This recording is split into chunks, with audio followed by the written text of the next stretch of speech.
Por favor, abra sua Bíblia no Evangelho de João, capítulo 6, verso 16 até o verso 21.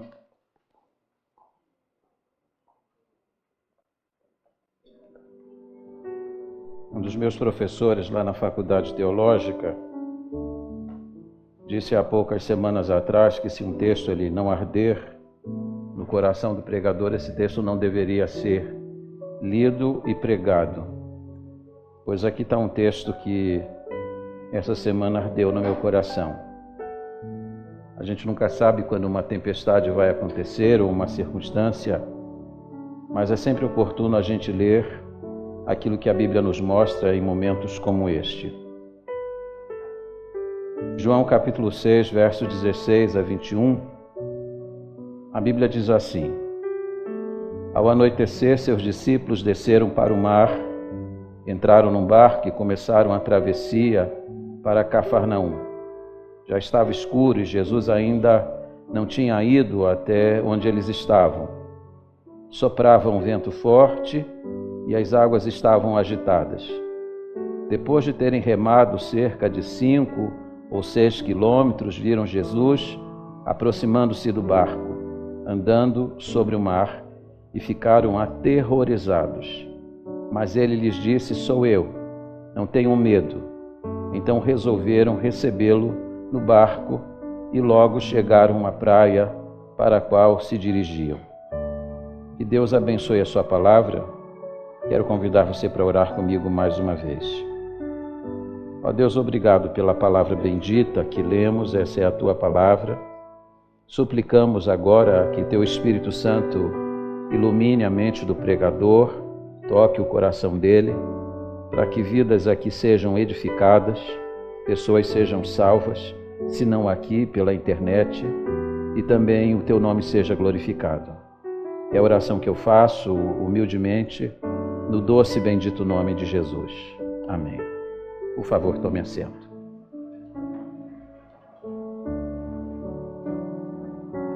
Essa é uma passagem que se repete em 3 relatos, em 3 evangelhos: Mateus, Marcos e aqui no Evangelho de João. É sempre oportuno que você procure ler cada um desses relatos, porque você vai perceber uma riqueza muito grande de detalhes quando você vai comparando um relato com outro. E é importante que você entenda isso, porque cada escritor bíblico, ele basicamente tem suas características pessoais, e é importante que a gente note que o Espírito Santo de Deus, na produção da Bíblia, não anulou as características de cada um dos escritores. O Espírito Santo insuflou a palavra, é assim que nós entendemos a inspiração. É o Espírito, Deus soprou sobre eles, insuflou neles a palavra, mas respeitou as características de cada um. Além desse fato, cada escritor bíblico, quando escreve para um público definido e com um propósito no coração quando se dirige a esse público. Mateus, quando escreve, ele escreve para um público judaico, e por isso que ele tem algumas minúcias no relato dele, explicando costumes que são costumes judaicos. Quando Marcos escreve na perspectiva de alguém que quer mostrar Jesus Cristo em ação. O Evangelho de Marcos é o Evangelho que mostra Jesus sempre em atividade. Mas João, quando escreve também com um propósito bem claro na sua mente. A gente vai ver isso à medida que o relato segue. Há 2 coisas importantes que a gente deve considerar quando olha para esta passagem. Primeiro, o contexto. Se você ler os 3 relatos, você vai perceber que este evento vai acontecer em seguida à primeira multiplicação dos pães e dos peixes. Jesus tinha reunido uma grande multidão num lugar ermo, inóspito. A multidão foi lá para ouvir o ensinamento de Jesus e havia passado um dia inteiro lá, e a Bíblia diz que Jesus percebeu que a multidão estava faminta. Esse é um aspecto extraordinário de Jesus. Está sempre atento às nossas carências e às nossas necessidades. E quando Jesus percebeu a necessidade da multidão, embora os discípulos não soubessem como, ele proveu o meio para que todos fossem alimentados. Mas diz a Bíblia que naquele contexto em que Jesus faz o milagre, a multidão fica numa grande expectativa de que, de fato, Jesus seja o Messias e querem arrebatá-lo para fazê-lo o seu rei, o rei das soluções econômicas. Parece que esse é o Jesus que está presente na maior parte das igrejas hoje, o Jesus que resolve problemas. E quando a multidão quis olhar para Jesus assim, diz a Bíblia que Jesus se retirou do meio deles. Então a primeira coisa que você precisa ter em mente é o contexto em que isso vai acontecer.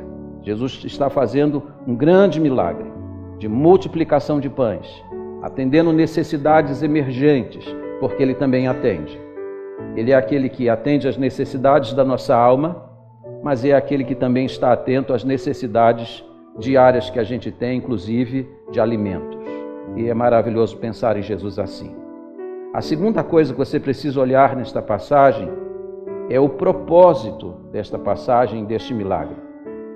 Você sabe que João, quando escreveu este evangelho, João escreveu este evangelho com um propósito bem definido na sua cabeça. Ele queria provar uma tese. E a tese de João ao longo deste evangelho é provar que Jesus é Deus. E você sabe que dos 35 milagres que Jesus realizou ao longo do seu ministério público, João vai separar 7 desses milagres e vai colocar dentro deste evangelho.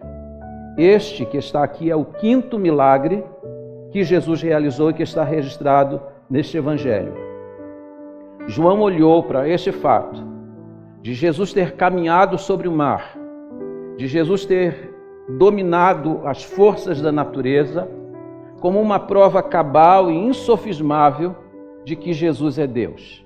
É com esse pensamento que ele vai narrar esta passagem.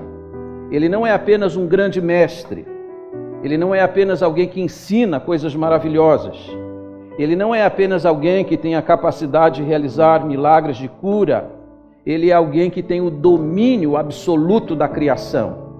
João está destacando este milagre para dizer para você e eu que Jesus é Deus. Essa é a razão porque nós não aceitamos determinadas seitas e movimentos que olham para Jesus e dizem, não, de fato, ele foi um filho de Deus, de fato, ele foi um profeta, de fato, ele ensinou coisas boas, de fato, ele fez coisas extraordinárias aqui, mas subtraem dele a sua divindade. João está colocando a divindade dele em destaque nesta passagem. O que é que nós precisamos olhar efetivamente nesta passagem? Em primeiro lugar, a viagem dos discípulos.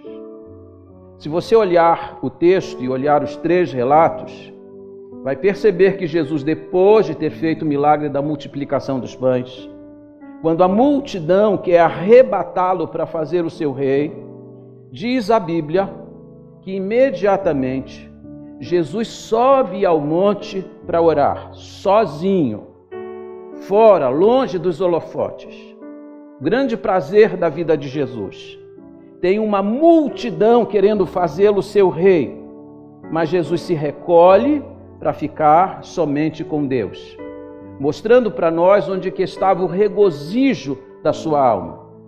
Mas diz a Bíblia que depois de ter ficado no monte orando, Jesus desceu do monte e deu uma orientação clara para os discípulos, de que eles entrassem no barco, de que eles fizessem uma viagem para Cafarnaum, e disse que aquela viagem era uma viagem com escala. Quem já viajou algum dia de avião sabe que algumas vezes você precisa fazer uma escala. E em vez de ir direto para Cafarnaum, Jesus marcou um ponto de encontro. Ele disse, vocês vão viajar agora, eu vou lá despedir a multidão, mas vocês fiquem e sigam para Betsaida, lá será o nosso ponto de encontro. Quando chegarmos em Betsaida, de lá seguimos viagem juntos para Cafarnaum. Então os discípulos entram no barco, começam a viagem e Jesus vai lá despedir a multidão. Acontece que os discípulos entraram no mar assim, finalzinho da tarde, tudo tranquilo, e quando eles chegaram já em Betsaida já era noite. E eles perceberam uma coisa, embora escuro, Jesus não estava lá. Jesus não estava naquele lugar. E diz os evangelhos que Jesus ainda continuava no monte orando. E Marcos diz que do monte Jesus estava observando tudo o que acontecia no mar de Tiberíades. Os discípulos pensavam estar sós, mas Jesus continuava acompanhando com o seu olhar o que se passava naquele mar e na vida dos discípulos. Você às vezes pensa que Jesus não está olhando. Você pensa que Jesus não está percebendo. Mas Jesus está no monte. E diz a Bíblia que Ele está intercedendo. E aqui uma boa notícia para todos nós. Orar é fazer muita coisa. Às vezes alguém chega para você, pede uma ajuda e você diz assim: eu não posso lhe ajudar. A única coisa que eu posso fazer por você é o quê? Orar, só posso orar. E a gente diz isso como se orar não fosse fazer coisa alguma. Mas orar é fazer muita coisa. Orar é uma atitude decisiva para ajudar a vida de alguém.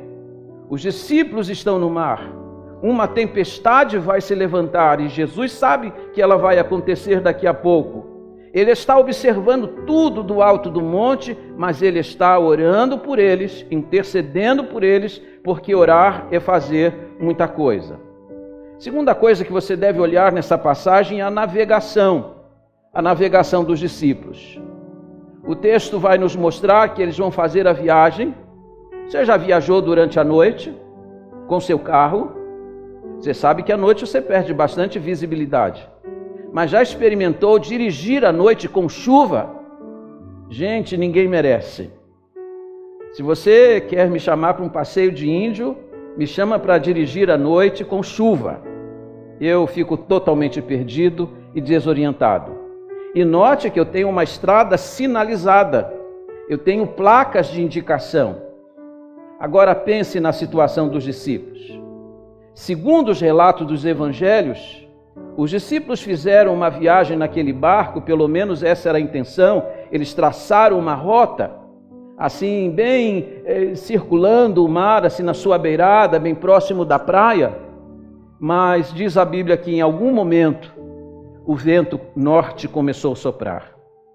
E o vento soprava de uma forma tão grande que o barco foi impelido, diz o texto, para 5 ou 6 quilômetros para dentro do mar.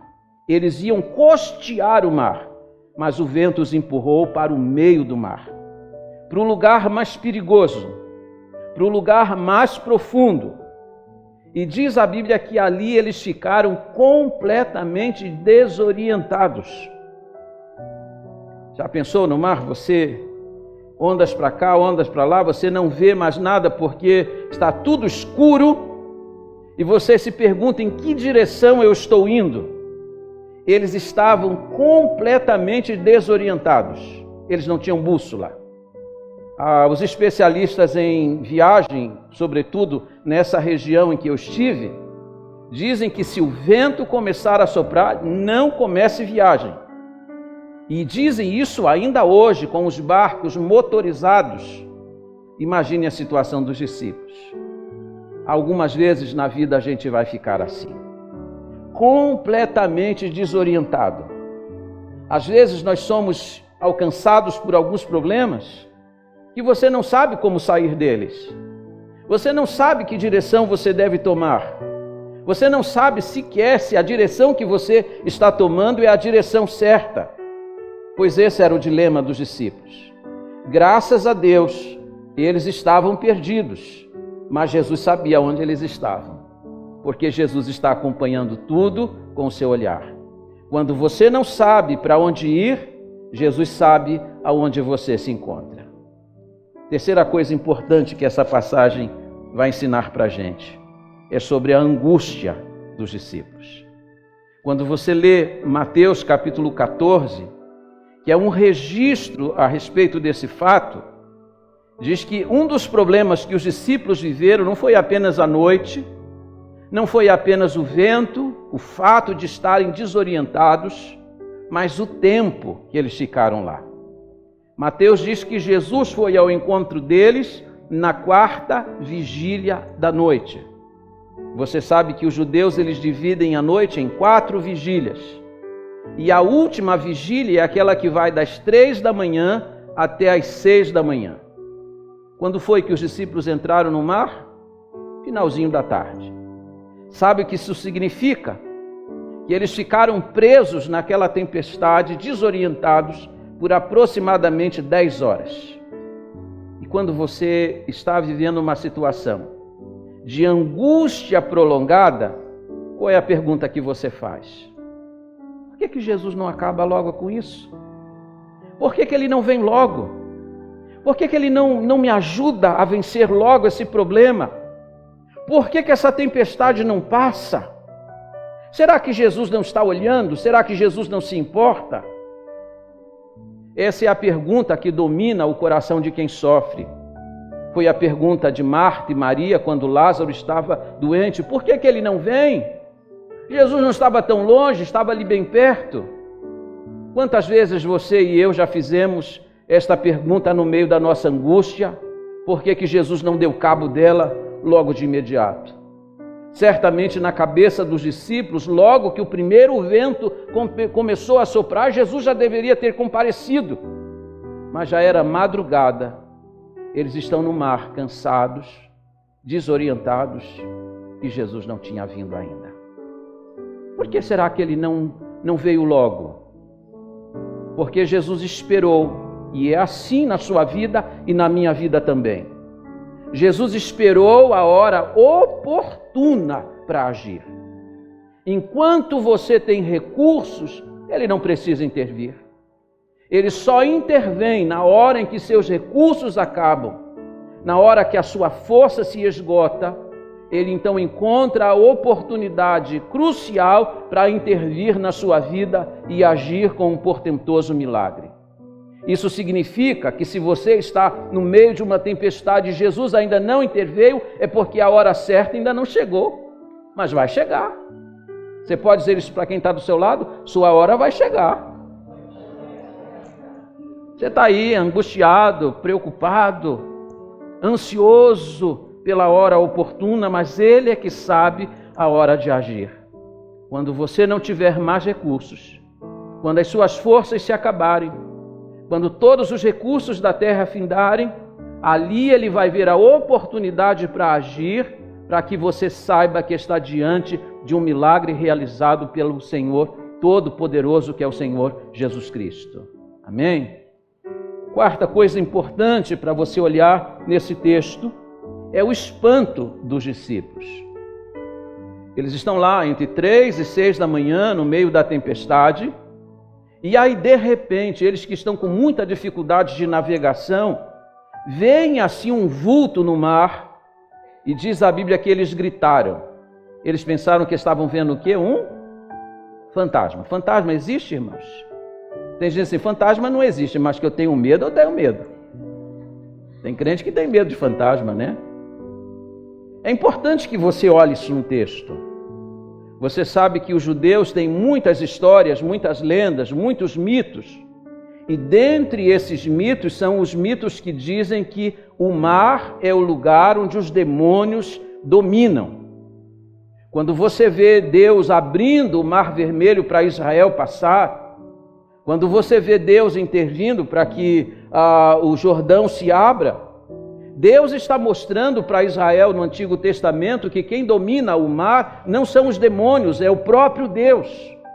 Agora, como João quer provar mais uma vez a deidade de Jesus, que de fato Jesus é Deus, João vai mostrar que quem está no domínio do mar não são os demônios, é o próprio Senhor Jesus Cristo, o Criador dos céus e da terra.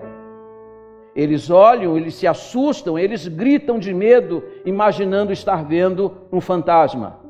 Mas na verdade eles estão vendo o Filho de Deus, que vem ao encontro deles. E note como é que Jesus vem. Jesus não vem de barco, Jesus não vem nadando, Jesus vem como? Ele vem andando.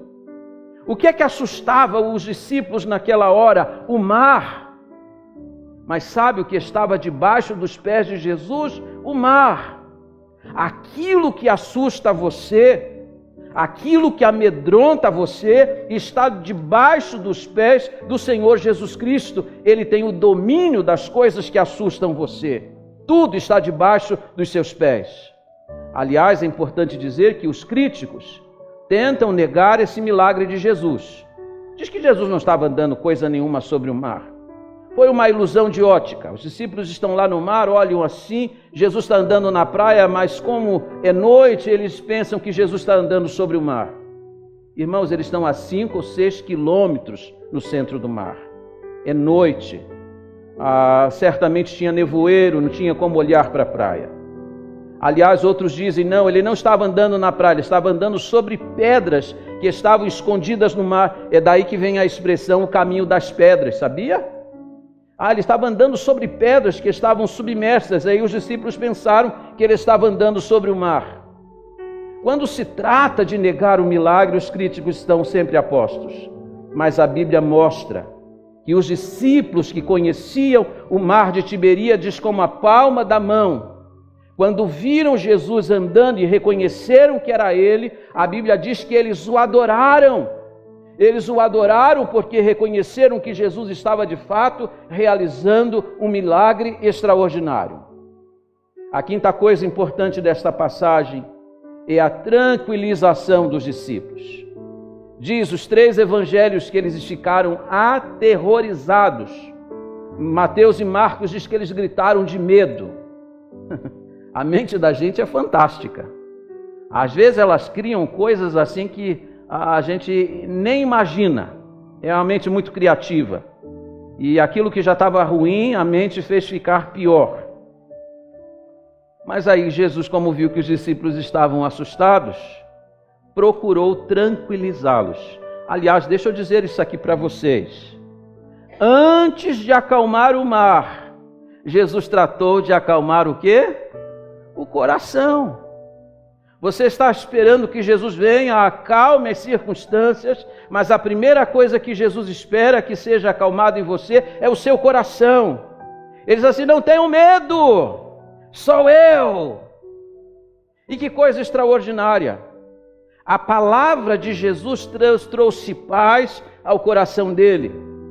Se você estiver angustiado, se você estiver atribulado, procure ouvir a voz de Jesus, porque a voz de Jesus vai trazer paz ao seu coração. Ele diz, sou eu.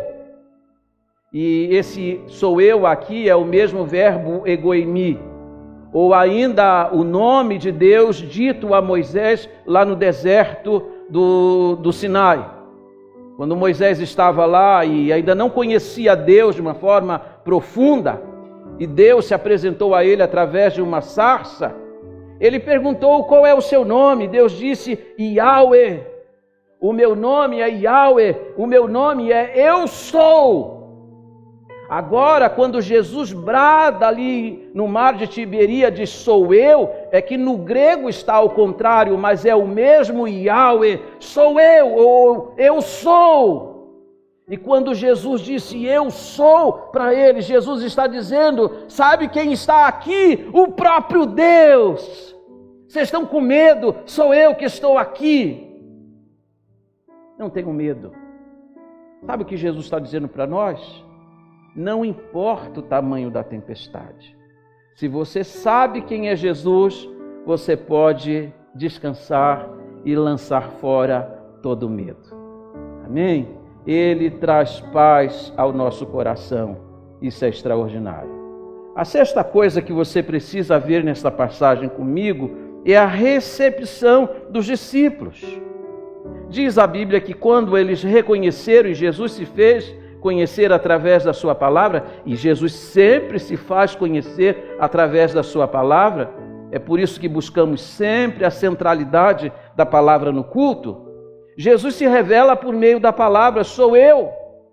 E aí, como era Jesus e eles o reconheceram, diz a Bíblia que eles de bom grado receberam Jesus no barco.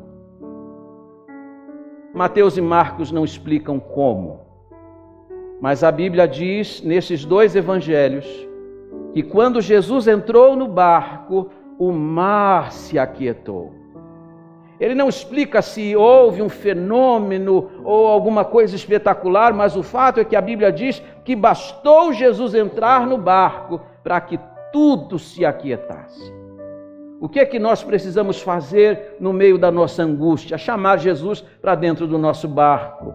Porque quando Ele entra no barco, não só o nosso coração, mas as circunstâncias à nossa volta, elas também se acalmam.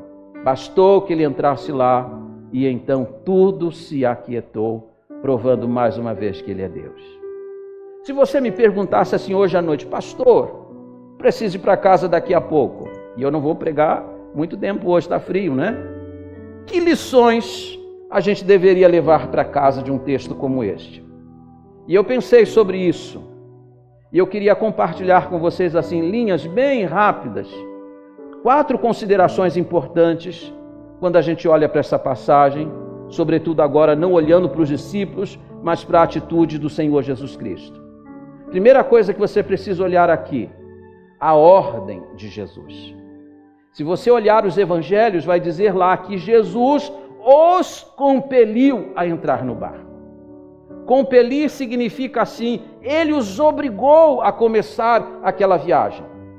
Ele os orientou a entrar no barco. Ele mandou que eles começassem aquela viagem. Sabe o que isso quer dizer?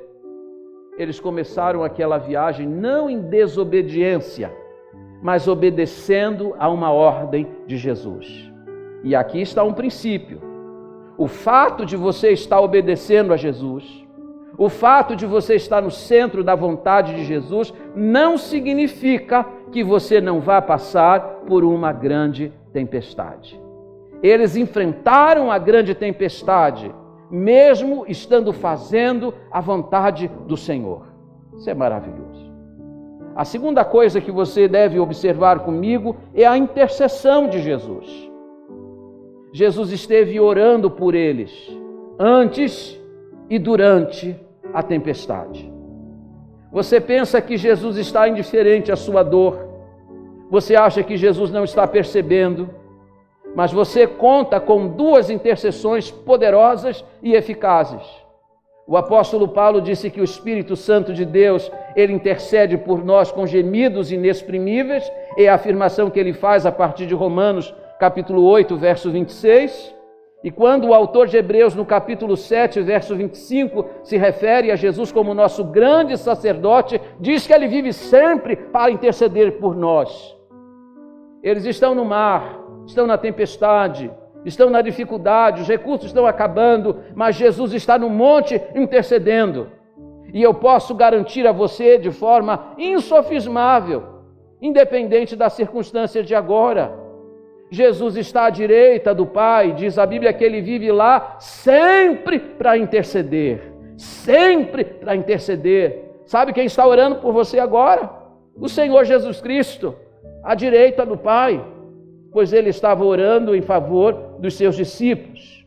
E essa foi a razão porque, diz o texto, eles alcançaram o seu objetivo, que era chegar em Cafarnaum, não ficaram pelo meio do caminho. Todos nós temos um destino já traçado.